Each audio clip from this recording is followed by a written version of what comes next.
Thank you.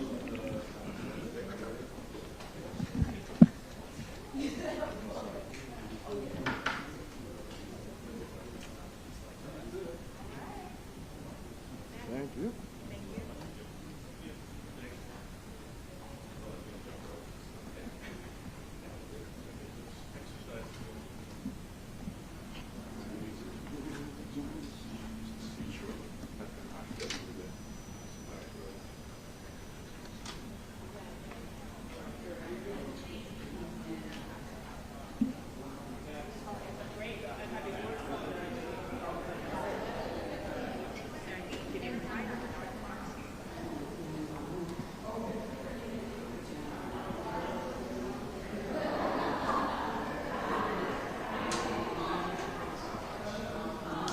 Thank you.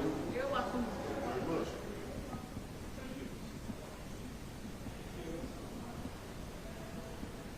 Hey, George, short and sweet, 2 minutes. I listen to you. You know the plan.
Two, one. Mic check, testing 1, 2, 3, 4, 5, 5, 4, 3, 2, 1. All right. Hold on. It's a little bit more. Mic check, testing 1, 2, 3, 4, 5, 5, 4, 3, 2, 1. Microphone check, testing 1, 2, 3, 4, 5, 5, 4, 3, 2, 1.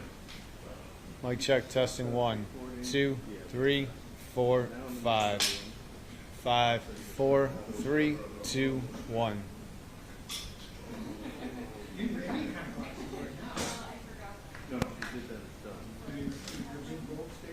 All right, one time for the lady there. Mic check, testing 1, 2, 3, 4, 5, 5, 4, 3, 2, 1. Two times for the homies. Testing 1, 2, 3, 4, 5, 5, 4, 3, 2, 1. Testing 1, 2, 3, 4, 5. Mic check, testing 1, 2, 3, 4, 5. Where you at? 4,000? Yep. Works for me. Long as it ain't perfect, get good.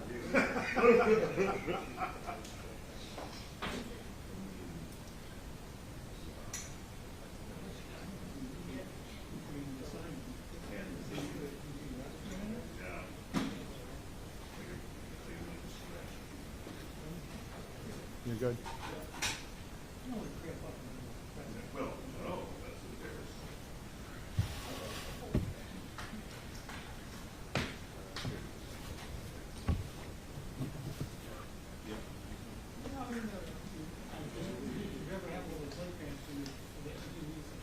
Oh, yeah, no, absolutely.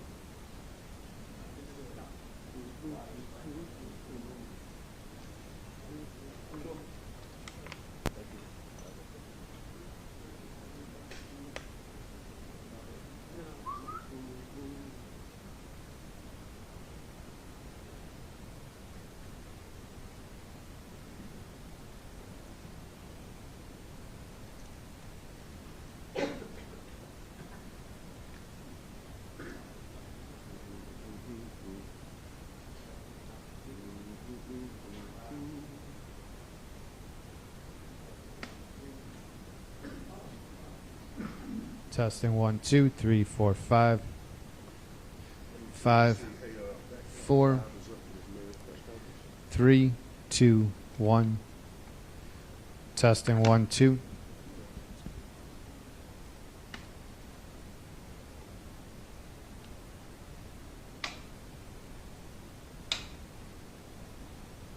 Hey man, you know how the communication business goes? Testing 1, 2, 3, 4, 5. 5, 4, 3, 2, 1.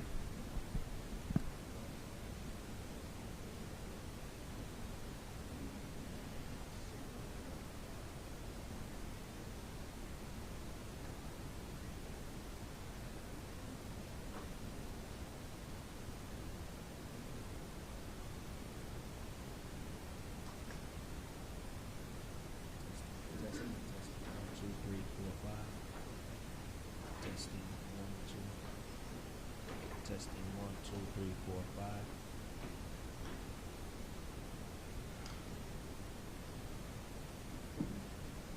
All right, appreciate it, bro.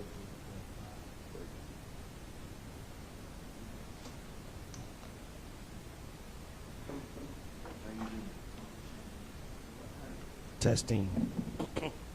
Testing 1, 2, 3, 4, 5.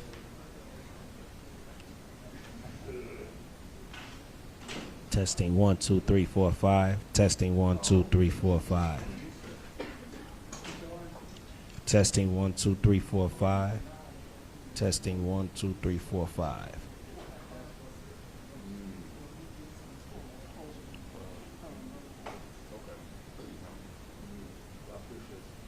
All together.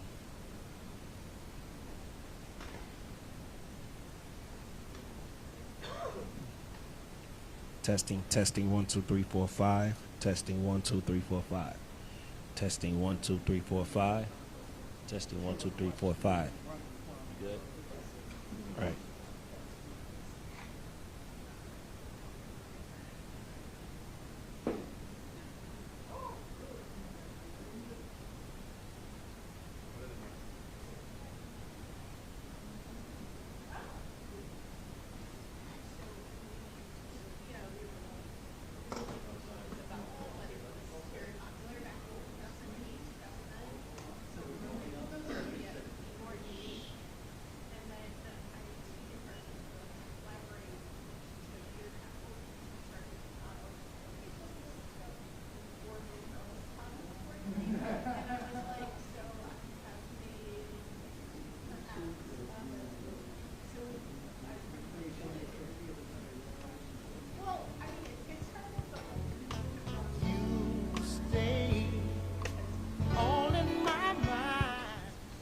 Boy, you do your thing, playboy.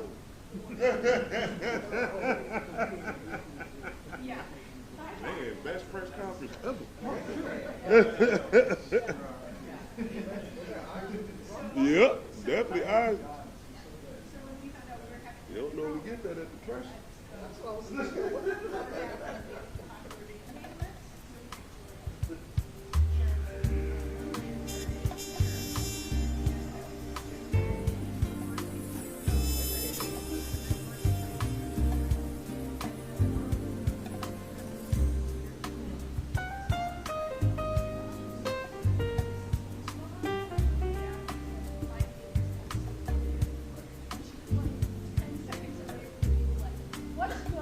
Let's fight.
life as an adult with moderate to severe ulcerative colitis meant sometimes missing out on the everyday moments that make life special.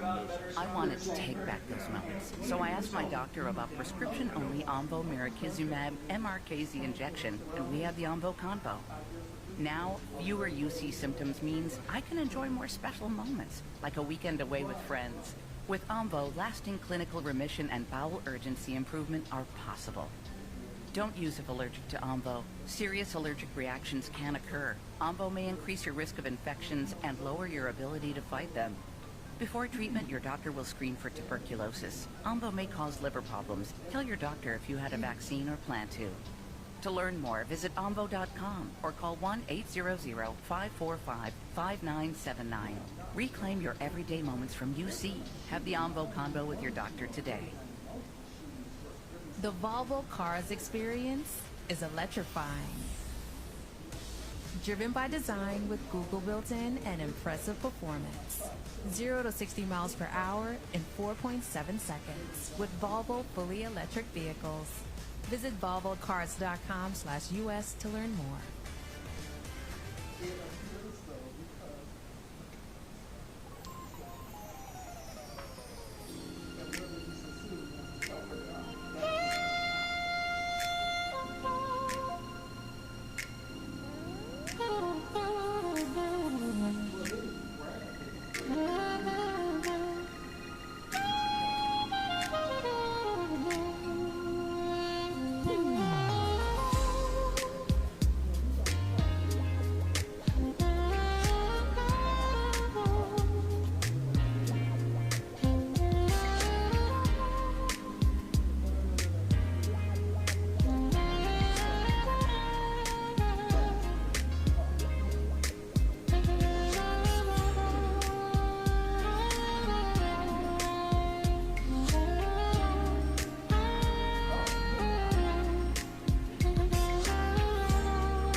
tell you what I need.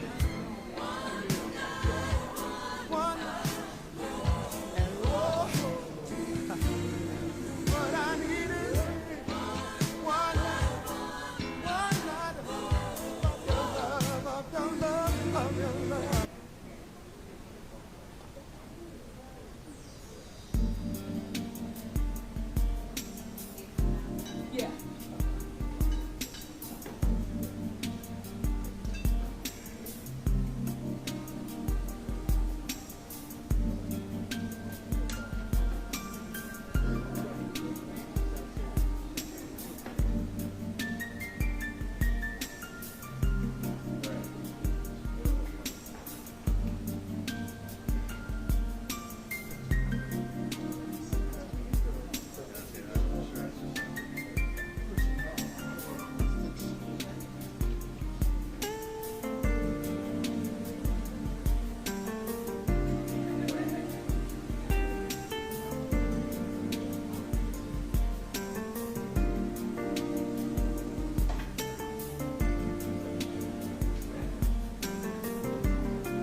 Mic check for the cameraman. Testing 1, 2, 3, 4, 5, 5, 4, 3, 2, 1. Mic check. Testing 1, 2, 3, 4, 5, 5, 4, 3, 2, 1. Good. Good. Good. Testing 1, 2, 3, 4, 5, 5, 4, 3, 2, 1.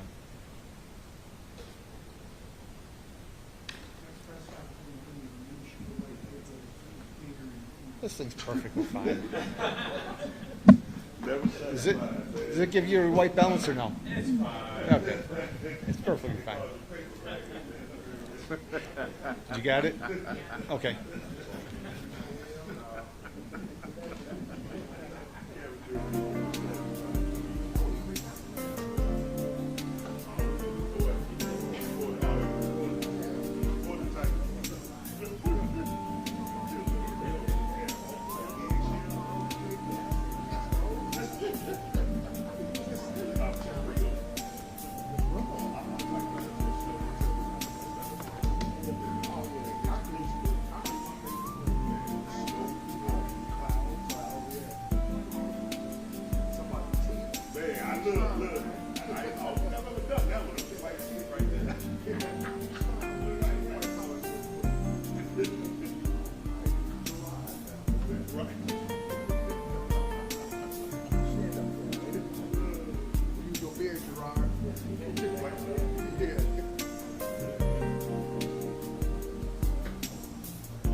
Can you imagine a cookout without Bush's baked beans? It'd probably be something like the summer without the sun. Oof, I don't even want to think about that. Yep, cookouts and Bush's baked beans just belong together. Bush's baked beans make it a meal. This month, Pilot is celebrating the pro drivers who keep this country moving with 3 free drinks every week, all September long in the Pilot app. Just our way of saying thanks for the drive. Pilot and Flying J. See you out here. Limited time only, terms and conditions apply.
Thank you all for being here today, and good morning. Let me first just express my condolences to the family of former Governor Edgar. His leadership leaves a long-lasting impact on not just the city of Chicago, but the entire state of Illinois.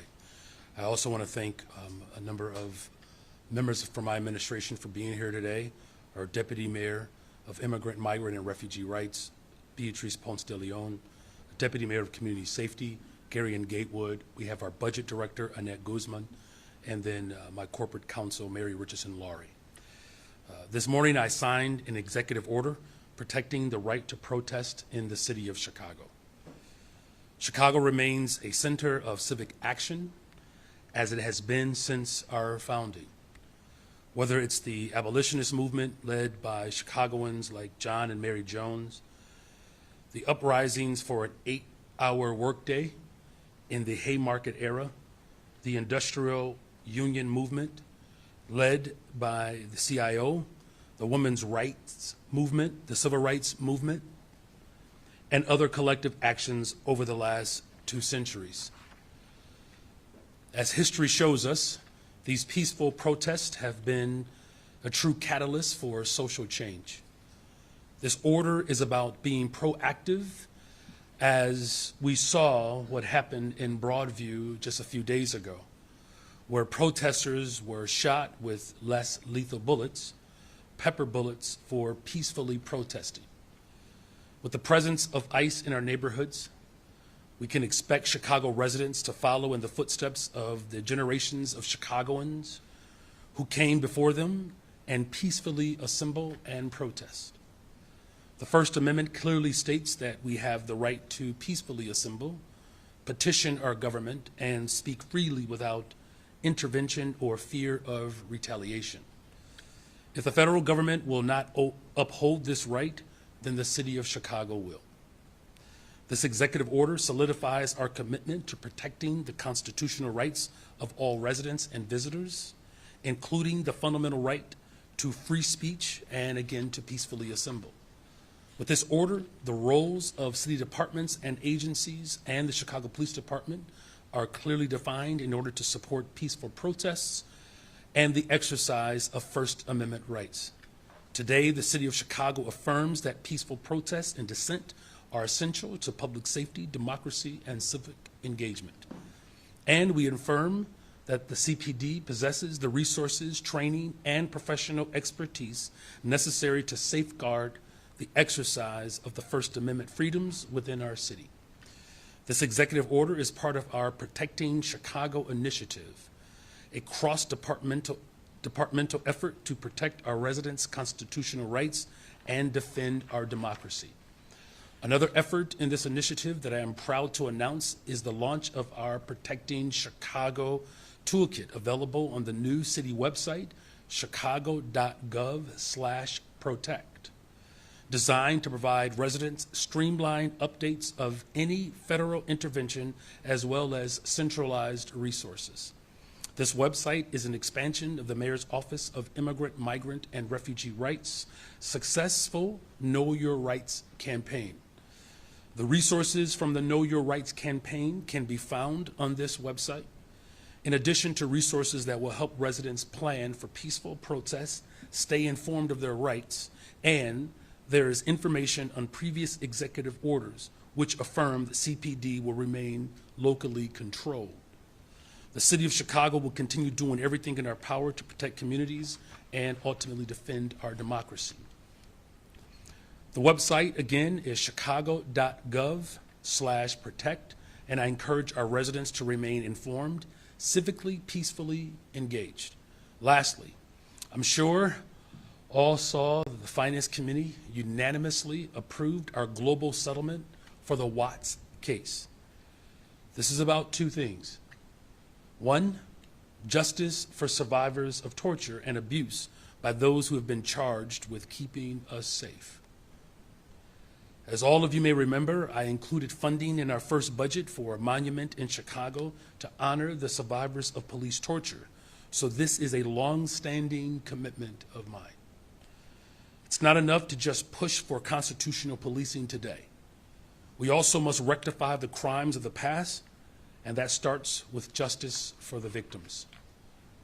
And in this instance, we're talking about 170 cases and 204 years of custody. 2 centuries in custody is what we're talking about. And secondly, this is, of course, about protecting the taxpayers. As much as we can, we have to do that. And this is a good deal for the people of Chicago, and it's a fair deal for the survivors of these crimes. And that is why I instructed our corporation counsel to pursue this strategy, and I'm glad that the city council agrees with our approach. And finally, I want to congratulate, again, we have another grandparent amongst us, reporter Fran Spillman, on becoming a brand new grandmother on Sunday, and so we wish her and her entire family all the best. So thank you all. Now I am gleefully ready to answer all of your questions. Okay. Testing, testing. All right. William, we're going to start with you. Right here. Wasn't expecting that.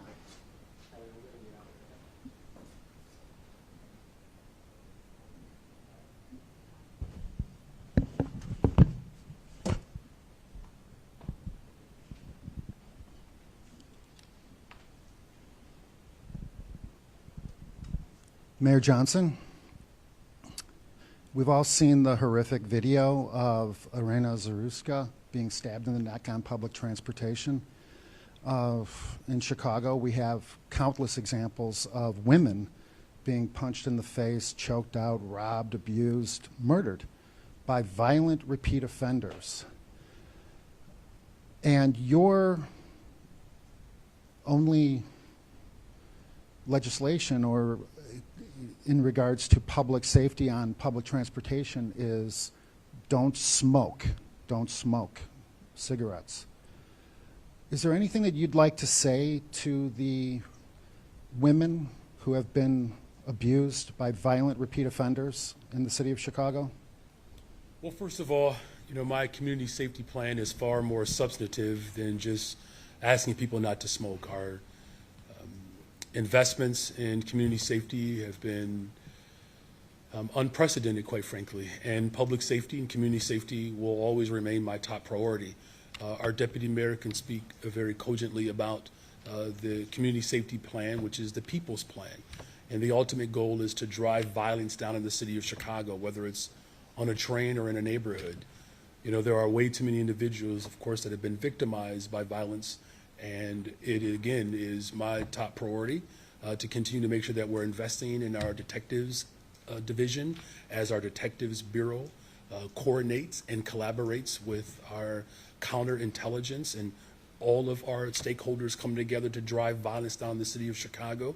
Many of these acts, as you have described, are quite horrific, and that's why I'm working hard every single day to make sure that even with the 30% reduction in homicides, even with the over 35% reduction in shootings and shooting victims, as we continue to get a handle on robberies.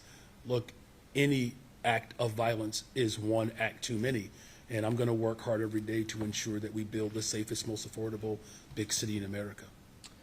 Mayor Johnson, we've all seen the horrific video of Charlie Kirk being politically assassinated. In Chicago, we saw an ICE agent reportedly run over by an illegal alien. Many people tell me, real Chicagoans tell me, that it's your violent, racist hate speech that is causing people to commit these acts of violence. What do you say to the real Chicagoans who detest what they call the insipid, insidious, boneheaded hate speech that you engage in on a daily basis? Well, first of all, I don't engage in hate speech. In fact, I think it's important that we note that, as I've said from the very beginning of this tragedy that occurred in our country, that political violence is not only abhorrent, but it undermines the sensibility of our democracy, and there's no place for political violence. In fact, violence as a whole is something that, as a country and as a nation, that we have to continue to come together to ensure that we eliminate all acts of violence. My prayers, of course, are still with Mrs. Kirk and the two children of Charlie Kirk. But again, we boldly and in very direct terms openly reject all acts of violence, and particularly political violence. Thank you for those questions. Can we go to Heather? Hi, Mayor. Hi.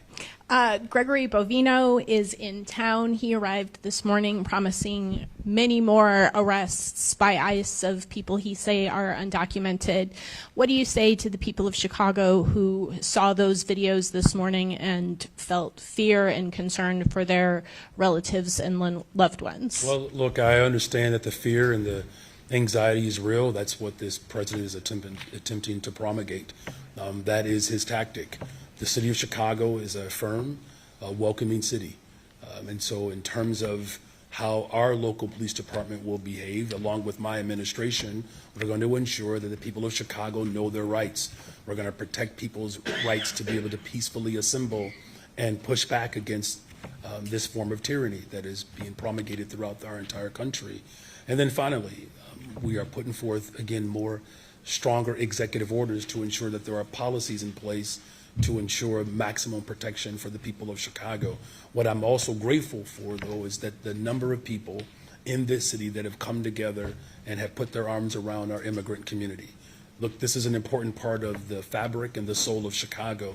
Immigrants from around the world, whether they're Polish, Jewish, Italian, immigrants have come to the city of Chicago to find absolute refuge. And we're talking about 3 and 4 generations later. And that's what the president is trying to interrupt. Somehow he's intimidated by the level of diversity in the makeup of the city of Chicago. This is a city that has a long history of resistance. Again, the city that birthed Keep Hope Alive, Yes We Can, right? The city that birthed the labor movement. And so we're going to continue to remain firm, and I get that people are feeling a level of anxiety, but they should be assured that as far as I'm concerned, in my administration, we're going to work with all of our stakeholders to ensure that the people of Chicago are protected and supported. This afternoon, and the president renewed his threat to send the National Guard to Chicago over your objections and the objections of Governor Pritzker. Is there any reason for the president to deploy National Guard troops or other armed military personnel to Chicago to focus on crime or violence? You know, Dr. King referred to militarism as a sickness. Unfortunately, this president is full of that sickness. There are no circumstances under which the deployment of American soldiers should be sent in cities across America. It's actually quite upsetting that this president has seduced a number of American people into his meretricious form of governance that has placed our democracy at incredible risk. That's why I put forth executive orders to ensure maximum protection. That's why we're going to continue to hold firm as a welcoming city. But this is why we're also going to reject this illness of militarism, of racism, the sickness of not being willing to address poverty. If this president was sincere about addressing crime in Chicago and American cities, he would not cut the budget by 30% of ATF.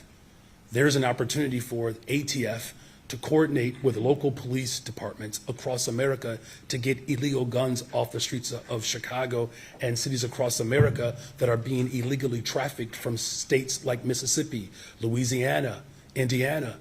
That's an effort that's worthwhile investing in. Unfortunately, it's pretty clear that the office of the president has been cheapened by this president.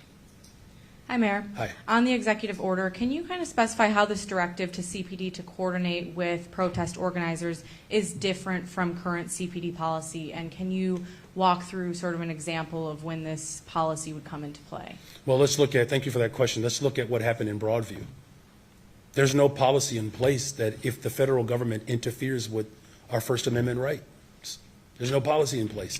This executive order gives a clear order that in the event the federal government tramples on the Constitution, our police department has a responsibility to make sure that we're protecting our democracy.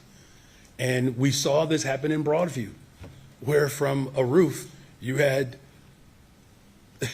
the federal government with armed, less lethal, bullets, but it's still bullets nonetheless. And so this is why this executive order is critical, because we want to make sure that there's a clear policy on what the CPD has a right to do now under my executive order. On the budget task force that you assembled and the report that's out, it recommends increasing property taxes with the rate of inflation, saying the city needs its largest revenue source to keep up with the rate of inflation. Have you had a chance to read through that report, and do you agree with that recommendation? I have not read through the entire report. As you know, this is a part of a larger package of engagement, whether it's this working group, our community engagement. We've had several community engagement meetings within communities. We have, again, our entire budget working group as well. I don't agree with that particular proposal that the working group has put forward. But one of the things that it's clear to note that the working group fully established that we do not have a spending problem in Chicago. We have a revenue challenge in Chicago. And that's an important conclusion that I believe was necessary for the people of Chicago to hear. And again, to know that we have brought together everyone, different facets of leadership, whether it's the business community, labor, community-based organizations, elected leaders, the neighborhoods themselves. I'm literally taking all of the interests and ideas from a cross-section of individuals across our city to ensure that we deal with the structural damage that we've inherited. We're going to fix it, and we're going to do it together, though. Mayor, good morning. Good morning. We were told, our sources with News Nation were told that Secretary Noem is also in town as part of the Border Patrol enforcement efforts. Have you heard anything from DHS, your office specifically, and even to go a step further, have you heard anything from the White House as far as those threats to send the National Guard beyond what we heard from you guys within the last few weeks, that there had been no communication? That still that remains the same. We have not had any direct conversations from the White House. The president uses these really awkward interactions at the White House to randomly spew inaccurate information, or even, I guess the best thing that I could call them are suggestions at best. Threats, of course, is what they are more like. However, but there has not been any coordination with my office, our Chicago Police Department, to drive violence down in the city of Chicago. Look, we want criminals off the streets of Chicago. I want to be absolutely clear about it. We want them off the streets of Chicago. There's a way in which we can do that by upholding our Constitution, as well as working to keep the people of this city safe. This president is not interested in that. He has eroded the very sensibilities about our democracy, and our humanity continues to be trampled on by this president as well. But we're not going to tolerate it in the city of Chicago. We're going to stand firm. We're convicted in our values as it relates to standing up for working people and for the immigrant community. If this president was serious, he would coordinate with us and have conversations around the things that are actually working in our city. Just one more question on the topic of crime in the city. Obviously, last week, the story involving suspects that were alleged to have robbed the Louis Vuitton store and then crashed into a man who was on his way to his final shift before his paternity leave really caught a lot of people's attention, and a lot of people very upset that an innocent man lost his life. Anything that you'd want to say just regarding those acts that we've seen from folks in the city? We've seen several pretty significant crash and grab sort of style crimes, and it seems to be catching the attention of a lot of people who may even be advocating for the National Guard to come in. What would you say, to the family impacted by that, and people who may have concerns about that type of violence in the city? Well, look, it's my top priority, addressing violence in our city and community safety as a whole. I speak with the superintendent every day. We speak on a regular basis, sometimes throughout the day, and this is something that I've talked to him about. We are going to have more substantive conversations with business leaders in the city to find ways in which we can prevent these type of violent acts from occurring. Now, the good news is that we've caught them, right? And we're going to hold people accountable. This is what I said from the very beginning. It's why I've invested so much into our Detectives Bureau. And I'm grateful for the work of our local police department that was able to bring swift recovery, if you will, to to what took place. And then most importantly, of course, when you see this type of tragedy, and particularly when loss occurs, it breaks your heart every time. We're talking about a family member, an innocent bystander who gets caught up in this nonsense, right? And so we fully expect that there will be absolute accountability for these perpetrators, and we're going to continue to work with our police department and our business community to come up with other strategies to ultimately prevent these type of occurrences from taking place. Mayor, thank you. Can you Of course, clarify you're welcome. what you meant when you talked here just a moment ago? How you said we will protect the taxpayers as much as we can. Yeah. What do you mean by that? Yeah. So look, we're talking about 176 individuals that are cases of innocent people. And look, we have to right those wrongs. And so as we talk about constitutional policing moving forward, we have to ensure that we build and just build the trust between local law enforcement and the community. And so one of the things that I directed our corporate counsel to do from day one is that we have to look at these past settlements, and we have to find a better strategic way at addressing them. Look, at some point, we're going to have to pay restitution or reparations, quite frankly, to these individuals, and it's going to cost taxpayer dollars. But coming up with this strategy was so that we could mitigate some of the full harm that, quite frankly, hits not just those individuals who have suffered under this particular police officer, Watts, but also making sure that we are moving forward with some level of responsibility when it comes to the taxpayers. Like, look, $90 million is not something to just blink your eye at, but as the corporate counsel has expressed, conservatively, had we not settled this the way we have, it could have cost $500 million.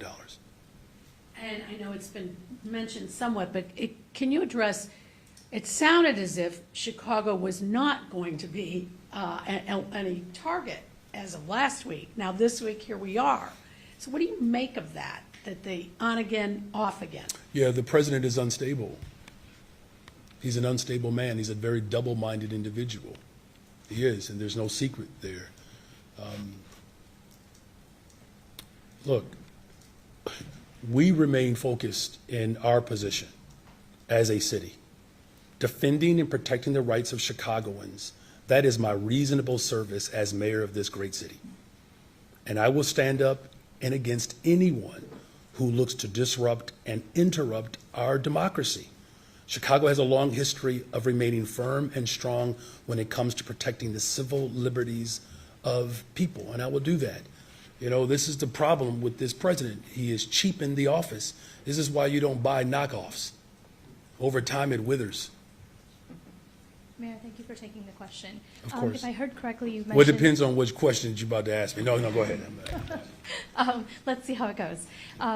So I think I heard you correctly saying that you don't agree with the budget group's recommendation for the CPI index property tax increase. I do not agree. Okay. And so I was wondering what what items you may agree with, and if you have any thoughts about the or up to $455 million worth of cuts that they had suggested as well. Well, look, I have not read the full report. I think all of us are looking at it at the same time. And again, this is part of a larger effort to bring multiple voices to the table so that we can deal with the structural challenges. Again, I just want to highlight the fact that this working group, this very diverse group, they were all very clear that we do not have a spending problem in Chicago. We do not. We have a revenue challenge in this city. And so, there are some ideas that they've put forth that I get a chance to review. For instance, some of we can find more productive ways in which we can administer government, right? So there are some forms of technology that we can use so that we're not duplicating activity, right? So there are some cost savings there. I believe that the group actually put forth a proposal around the corporate head tax. There's no secret to where I stand there. So we're going to, I'm going to dig in and look at this report, but there are multiple reports that are going to come out, and we're going to make sure that every single voice in the city of Chicago is heard in our budget process. follow up to that. One of the recommendations was to maximize the TIF surplus. I believe it was about $137 million that was cited. Do you agree with that you were going to surplus a maximum amount of $137 million? Well, look, we're going to look at TIFs, of course, right? I mean, there's no secret here that the last two budgets, I believe, I released the largest TIF surplus in the history of Chicago. Is that correct, Budget Director Guzman? So people obviously know my values. Again, we're going to explore and look at everything, but it's something that I'm grateful for, though, that so many different voices are actively engaged as I convene people of cross sectors to ensure that we build on essentially what my vision for the city of Chicago is, which is for it to be the safest, most affordable big city in America. Hi, Mayor. Good to see you're feeling better. Do you have a nickname? Do I have a nickname? For now that you're a grandfather?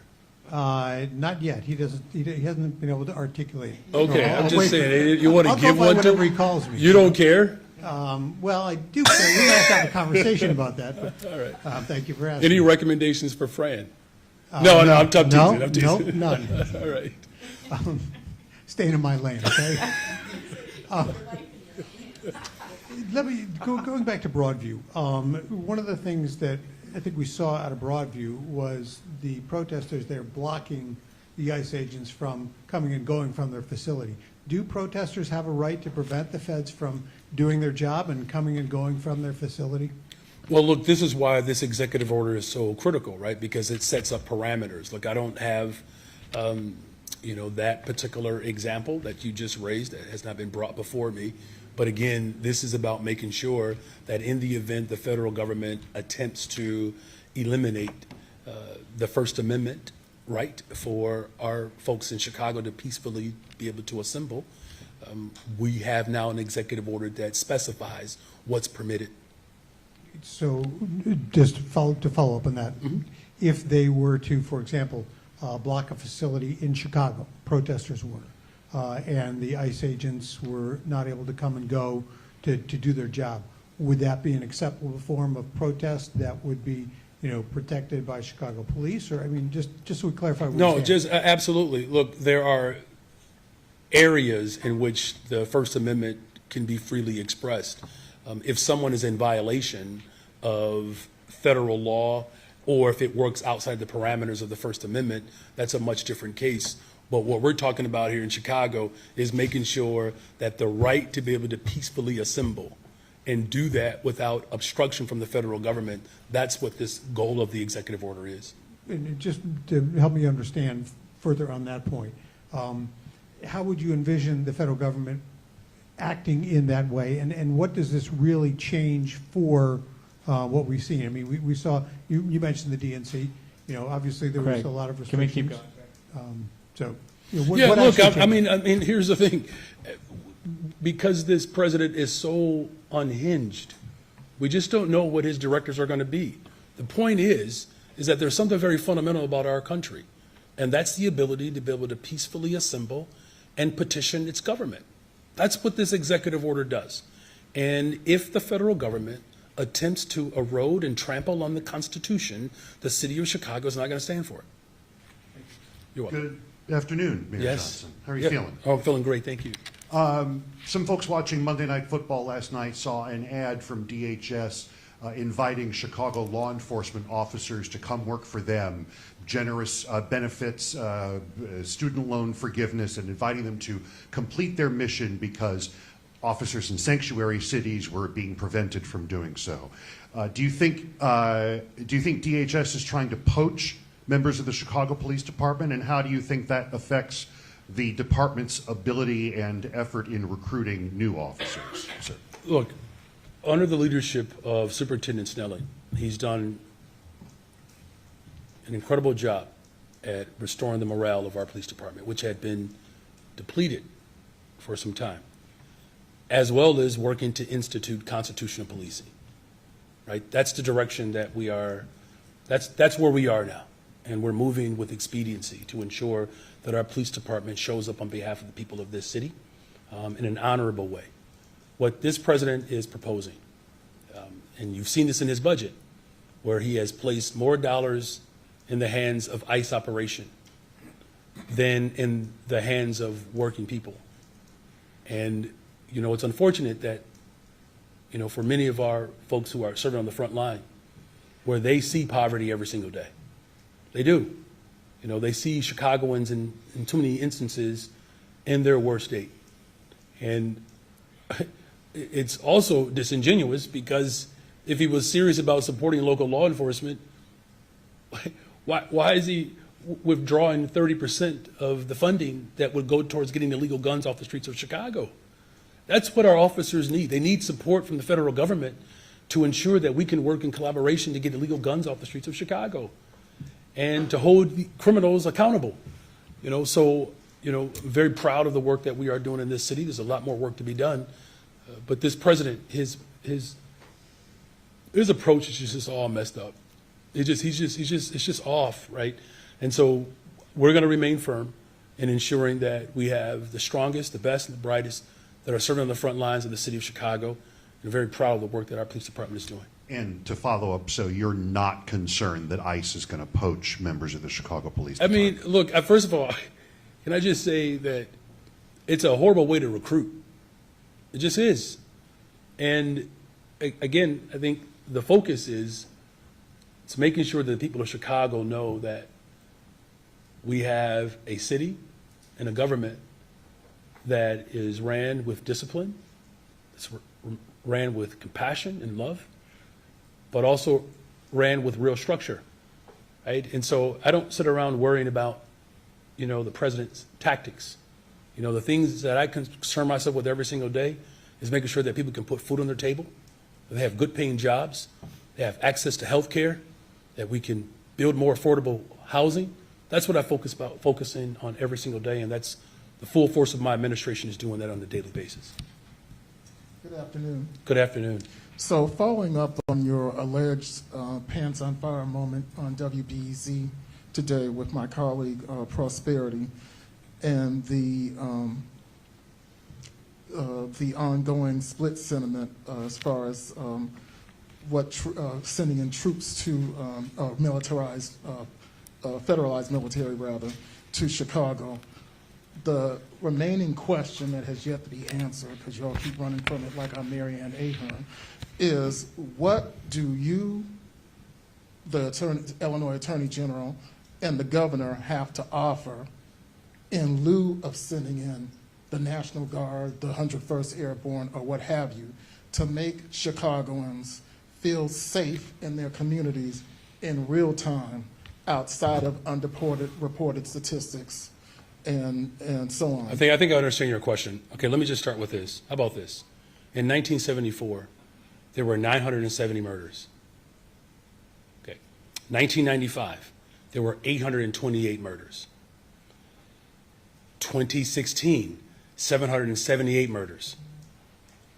2021, 805 murders. This has been a problem in this city for a very long time. Now, my deputy mayor, Gatewood, this is the topic and the work every single day to drive violence down in the city of Chicago. So when you talk about what we're offering a better pathway so that we don't have 970 people murdered in our city every single year. Now, one is one too many, but you're not going to convince me that the people of Chicago only deserve law enforcement. I get so sick and tired of people believing that the only thing that black and brown and poor people get to get in this city are badges. People want jobs. It's why we've increased the ability for young people to have jobs in this city. People want health care and behavioral mental health care. That's what they ask me. That's why we've expanded it. People want to be able to afford to live in this city. That's why I'm building more affordable units. People want justice if they do get wrapped up into this spiral of despair in this city. It's why we're actually solving cases, whether it's CVI workers, making sure that we're avoiding retaliation in this city. I get so sick and tired of people in this country and in this city that believes that the only thing that you can offer black people and poor people is jails, incarceration, and police officers. Dr. King said this right here in Chicago, the National Conference on New Politics. What did he say? He said militarism is a sickness. I am trying to eradicate the sickness from this city and from this country. To offer, no, listen, Mark, I get to answer my question now. You've asked it. No, Mark, I'm answering my questions. Of course they are, but you're not going to be able to avoid that if we don't do the things that actually work. We are not split on this issue. The fact of the matter is, no one has asked me to send federal troops into this city to make it safe. It has never come up. It never came up during the campaign. It's never come up in the first 2 years. The fact of the matter is, we are driving violence down on this city, and we're using every single resource that's available to us. Jails and incarceration and law enforcement is a sickness that has not led to safe communities. I'm going to work hard every single day to protect the people who are caught up in violence in this city. Guess why? You want to know why? Because the vast majority of them look like me. This president has never asked a very simple question to me, Brandon Scott, Barbara Lee, Randall Woodfin. He doesn't talk to black mayors about what it's like to live in communities that have been disinvested in. So no, we're not going to succumb to the sickness and the evil that Dr. King warned us about a generation ago. It didn't work in 74 when 970 people were being killed. It didn't work in the 90s when no one said a mumbling word about how many people were losing their lives because of violence in this city. And now we're actually doing the work that's working. Now all of a sudden everybody has these ideas. They've shown this is a group project, but we're not going to allow the President of the United States of America or any of his ilk look at the work that we're doing across this country, and then now we're experiencing some level of reprieve, and now he wants to put his name on our paper. No, not going to tolerate it. It's a sickness, and we're going to eradicate it.